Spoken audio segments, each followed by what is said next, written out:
This is Maretta. Maretta is an Easter egger hen.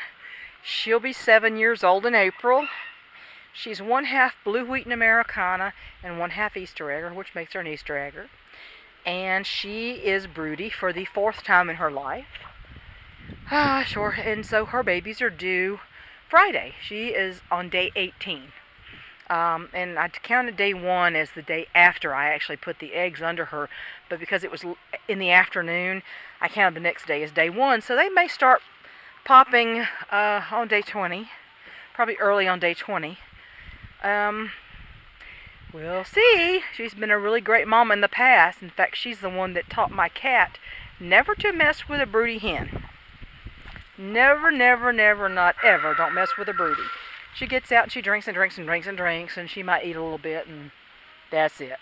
So we are going to expect, hopefully, all 6 little barred rock babies on Friday or Thursday, starting Thursday probably. Not something I wanted to do, but I had no Brahma eggs at the time. And now I have 2 Brahmas laying again, thankfully. But hopefully the rest of them will kick in, and the next broody will get all Brahmas. Maybe Jill, Hector's girl, will lay. I want more progeny out of Jill. But Miss Maretta's doing great. They were all growing normally. And they all belong to my youngest pullet, Barred Rock Pullet, out of the Marvin Stukel line. Stukel, I don't know how you pronounce it, S-T-U-K-E-L. So, and this is the dwarf test. Atlas is the father of the babies. He does carry a dwarf gene, but he doesn't contribute all the time, and I don't know if Mary Jo carries or not. I probably will not keep any of these birds. I will sell them with the disclosure that the girls are really supposed to be for laying. The males, I don't know. If you want to breed them, that's up to you, but you're most likely, if you breed them with hens related, you will eventually see a dwarf chick. That's all for now. Hello again. It's free range time for the Brahmas. They're all looking good. Bailey here's gaining her weight back. She got her feathers in. She's molting in really dark. She didn't even have any lacing anymore. It's kind of weird. But they're gaining their weight back. The crop issues are gone. BJ's laying again. Brandy, my best partridge hen, is laying again. Suddenly. Now I can just wait for the others to go in. Cora is having her 9-month molt. She lost a lot of feathers on her neck, and so she's getting those back, and she should start laying again. So Bash has all 6 girls with him. Nobody's broody yet. I expect that will happen in a month or so. I need them to all be laying, though. But, I have having to make a decision here, and it's not going to be a sudden change. But I'm going to have to decide, do I want one breed so I don't have to have multiple groups all the time, and I can let, several groups at one time, just everybody out to free range at one time, or do I just go back to letting my roosters pass on and, maybe have 1 or 2 roosters that grow up together in charge and have a mixed flock. That's what I started with, was a mixed flock. I had a barred rock rooster over various breed hens. I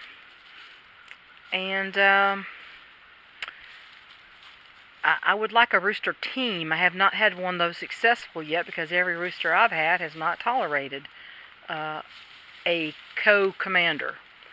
I thought I had that. Now, my very first barred rock rooster, his son Zane, was 18 weeks old and was starting to mate the girls, and they were side by side on the roost, and they were doing well when Hawkeye suddenly died, and then Zane was injured and became crippled. And in any case, a little chicken porn here. At least they do it behind a tree, right? So I'm going to have to make a decision because I'm really tired of this multiple groups having to separate all these roosters, and it's going to take some time because I'm not going to just sell them off. I'm going to let them die out. So basically what I'd love to have is one big mixed group and then one pen where I have the very crippled hens who cannot tolerate a rooster's attentions. And that's basically it. That's really what I'd like. And then I have extra pens for broodies. That's what I'd really like to have. So I have to make a decision. I'm not sure how I can decide. If I wanted to just have one breed, how would I ever decide? Um, the Brahmas are big. They take up more room. These definitely eat more than other breeds I've had. My original hatchery Brahma hens did not. But these, for some reason, especially a couple of them, are bigger eaters. I've never noticed a bigger eater before in all of my birds, except, of course, the Belgian Danvers are they don't eat much at all. But as among the large fowl, I've never noticed any that ate more than others until these. They do eat more. They're excellent broodies. Two of them, of course, as you know, Bonnie and Brandy, are perpetual broodies. I don't know if anybody else will go broody. I don't know whose daughter Cora is. Whosever daughter she is, she could go broody anytime. That trait passes on. And some, go broody later in life anyway. So eventually, most of them may go broody. But anyway, I have to decide. Do I want Brahmas? Or do I want some slightly smaller bodied birds? Although my rocks are fairly large rocks, bigger than hatchery birds. I want the rocks, which the roosters have the single combs. Bash, can you cut that out for 5 seconds there? I know. How can they resist you, handsome devil, you? You're such a sweet thing. You're such a good boy. Mr. Sebastian, you're a good man. God love him. He is the sweetest thing ever. That's one reason I love to keep him. I mean, you cannot get a sweeter rooster than this Brahma rooster. He is just an angel. He's literally an angel. I mean, I can walk up and put my arms around him on the roost, and he just holds so still. He's such a good boy. He's a doll. But anyway, he's too big for most hens. I'd have to only have Brahmas. He's just really too large for most hens. He would be, like raw rooster feather damage if it was him. It'd be like an Orpington, putting them over regular little smaller hens, average size hens. A great big Orpington like my big old Suede was. But in any case, that's a decision I need to make, and I'm not sure how I'm ever going to make it. I don't know if I could. I guess I could have 2 breeds, but I still have to separate them. I have to separate their roosters with their hens, and there's W2 groups, and I really would like just to have it easier, because my husband's back is getting worse. He's having more knee problems, and who knows what's going to happen with me. I don't know. I have to think about that in the future. I really can't do all these breeding groups. Hector has to be separate from Atlas. They're 2 different lines of barred rocks, and they don't get along with each other. And Atlas is old and crotchety. He's not that old. He's almost 4. But in rooster years, he's getting up there. I know you got some big wings there, boy. Look at that big old chest of yours. Big old foot-wide chest. Sweet old Bash. I just don't know how to make a decision. I don't know. I mean, my husband says, I don't care. He says, I don't have them for breeding. I have them so they'll lay eggs. He says, I don't care. But, you go back to hatchery birds, and mine die of internal laying. I mean, I had one after the other die of reproductive malfunctions. My breeder birds, that doesn't happen to them, except the very rarest of occasions. And I don't really want to go back to that. I mean, I guess I can just put them in the ground and start over and get another one, but I really don't like it. And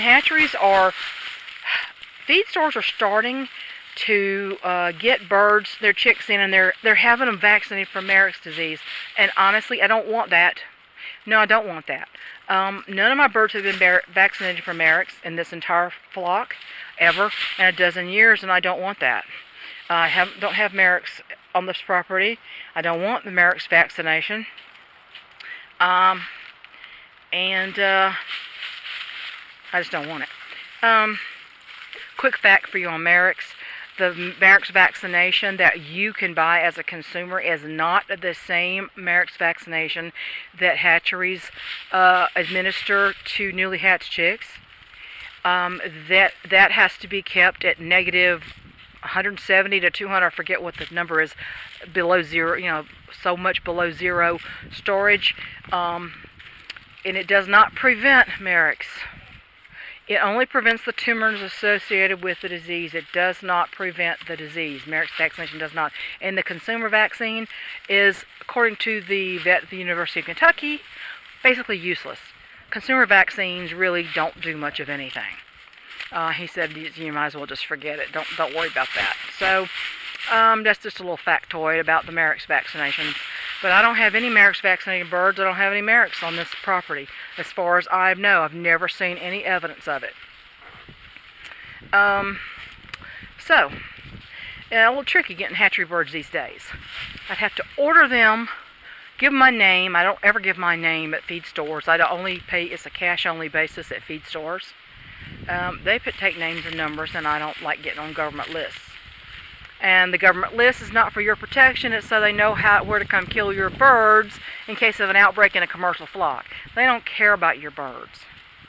They want to know who has chickens so they can protect commercial flocks. It doesn't matter if your chickens have anything or not. They will come and execute chickens if it's one of the super bad diseases that they set up a kill zone for.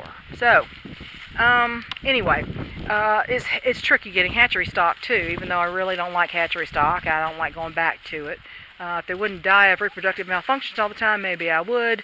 If I could avoid the Merrick's vaccinations and the list keeping by the government.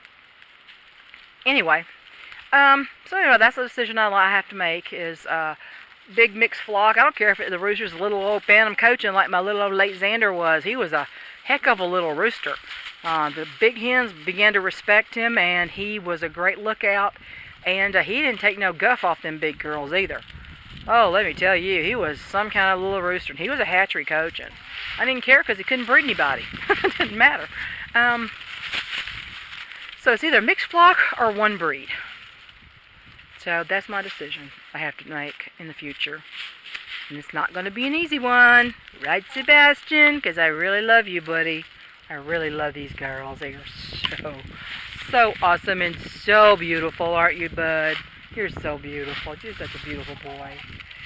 Well, I will talk to you guys later. I've rambled enough. And they're enjoying their time out of the pen today. Just look at the blue on my beautiful boy. Look how gorgeous he is. Oh my gosh, he's just so handsome. He's about to be immortalized in oil paint too. My husband's about to do a portrait of Bash for somebody. Talk to you later.